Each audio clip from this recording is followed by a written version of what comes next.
नमस्कार मित्रांनो, मी प्रवीण हेरे तुम्हा सर्वांचं पुन्हा एकदा स्वागत करतो आपल्या एका नवीन व्हिडिओमध्ये। तर बघा मित्रांनो, आजच्या व्हिडिओमध्ये आपण अतिशय महत्त्वाची माहिती पाहणार आहोत, ती म्हणजे की आरोग्य विभाग भरती 2023 संदर्भात पाहू शकता। बघा, विद्यार्थ्यांसाठी आज सर्वात मोठा निर्णय या ठिकाणी झालेला आहे, त्याविषयीची संपूर्ण माहिती आपण पाहणार आहोत। आरोग्य विभागामध्ये अतिशय महत्त्वाची माहिती आहे, व्हिडिओ शेवटपर्यंत नक्की बघत राहा, संपूर्ण माहिती कळणार आहे। त्या अगोदर तुम्हाला सूचना आहे, जर तुम्ही व्हिडिओवर नवीन असाल तर व्हिडिओला लाईक करा, व्हिडिओला जास्तीत जास्त शेअर करा आणि चॅनलला देखील सबस्क्राईब करून घ्या।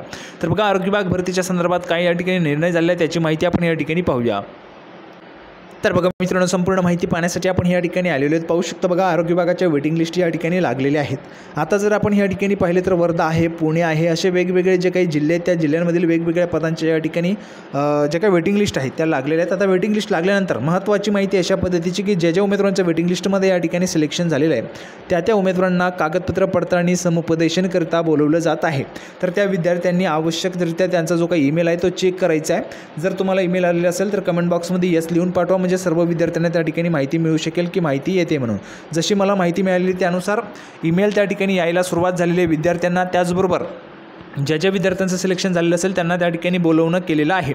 तर तुम्हाला देखील अशा पद्धतीची माहिती आलेली आहे का, कमेंट बॉक्समध्ये यस लिहून पाठवायचं आहे। त्याचबरोबर ज्या ठिकाणी आचारसंहिता चालू आहे त्या ठिकाणच्या जर आपण पाहिले तर बघा, लिस्ट अजून आलेल्या नाही आहेत। जसं नंदुरबार असेल, नंतर धुळे असेल, अशा पद्धतीच्या लिस्ट आपल्याला या ठिकाणी पाहायला मिळत नाही, कारण त्या ठिकाणी आचारसंहिता चालू आहे।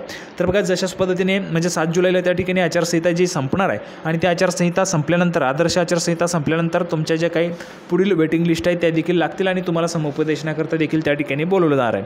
आता ज्या विद्यार्थ्यांना आता बोलवलं गेलं आहे त्यांचे 22 तारखेपर्यंत त्या ठिकाणी नियुक्ती आदेश त्या ठिकाणी देणे जे आहे ते पूर्ण होऊन जाणार आहे, कारण त्या परिपत्रकामध्ये अशा पद्धतीची माहिती होती।